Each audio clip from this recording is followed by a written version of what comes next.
Hello students, आज हम female reproductive organs के बारे में पढ़ेंगे। इससे पहले हमने पुष्प के अंदर जो मेल रिप्रोडक्टिव ऑर्गन होते हैं उन सभी को हम पढ़ चुके हैं। आज की वीडियो में हम जायांग, स्त्री केसर जिसे हम अंडप कहते हैं, गुरु बीजाणुधानी जिसे हम बीजांड कहते हैं, मादा युग्मकोद्भिद जिसे हम भ्रूणकोश कहते हैं, इनका अध्ययन करेंगे। सबसे पहले जायांग क्या होता है? पुष्प के मादा जनन अंग का प्रतिनिधित्व करते हैं। जायांग क्या होते हैं दोस्तों? पुष्प के फीमेल रिप्रोडक्टिव ऑर्गन्स होते हैं। अगर आपसे कोई क्वेश्चन करे कि जायांग क्या होता है, जिसे हम गाइनोशियम कहते हैं, जी से रिप्रेजेंट करते हैं। हमने पुष्प के विभिन्न भाग जब देखे तो वहाँ पर हमने देखा जायांग जो है वो पुष्प के मादा जनन अंग का प्रतिनिधित्व करते हैं।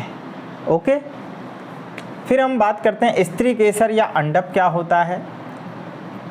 तो जायांग का एक सदस्य, केवल एक अगर अपन पार्ट की बात करें तो वो कहलाता है अंडप। जायांग के एक सदस्य को अंडप कहते हैं और इसी को हम स्त्री केसर भी कहते हैं। क्लियर? आगे देखते हैं, ये दो प्रकार के हो सकते हैं, जैसा कि हम यहाँ देख रहे हैं, एक अंडपी, बहुअंडपी। एक अंडपी और बहुअंडपी। एक अंडपी को एक स्त्री केसर अर्थात जिसमें केवल एक ही अंडप होता है, जिसमें केवल एक ही स्त्री केसर होता है, दैट इज एक अंडपी। तो यहाँ हम क्या कहेंगे? केवल एक ही अंडप उपस्थित जिसमें होता है, जिसमें केवल एक ही अंडप उपस्थित है, वो क्या कहलाएंगे? एक अंडपी। और जिसमें एक से अधिक अंडप उपस्थित होते हैं वो बहुअंडपी या बहु स्त्री केसरी कहलाते हैं। एक अंडपी में एग्जाम्पल हम देखते हैं, मटर, चना, सेम। जैसे यहाँ पर आप डायग्राम देख रहे हैं, इसमें केवल एक ही अंडप है और एक अंडप में हम जानते हैं तीन भाग होते हैं, वर्तिकाग्र, वर्तिका और ये अंडाशय। तो केवल एक ही अंडप यहाँ पर मौजूद है।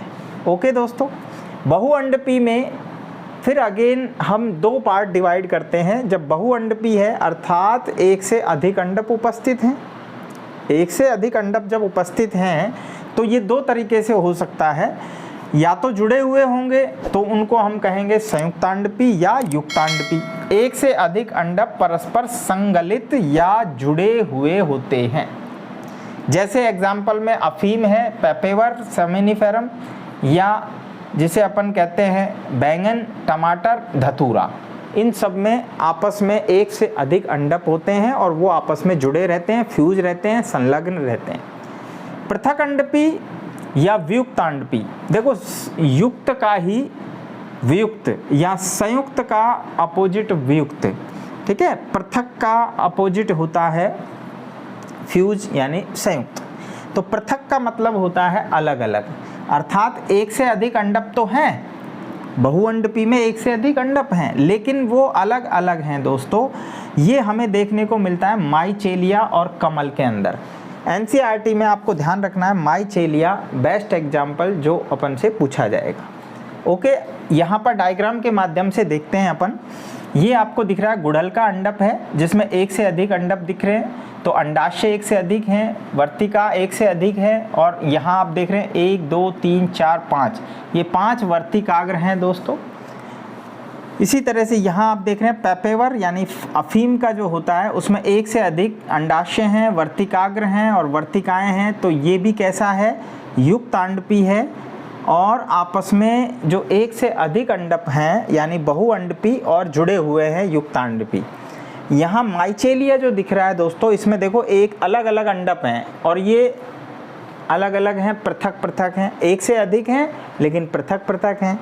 तो बहुअंडपी में अलग अलग अगर अंडप हैं तो वियुक्तांडपी है वो, अर्थात पृथक अंडपी है। अगर जुड़े हुए हैं अफीम की तरह तो वो संयुक्त अंडपी हैं। ओके दोस्तों, एक अंडपी में केवल एक ही अंडप होता है। तो इस तरह से हमने देखा जायांग जो है वो फीमेल रिप्रोडक्टिव ऑर्गन का प्रतिनिधित्व करते हैं और उसमें कौन कौन से प्रकार हो सकते हैं।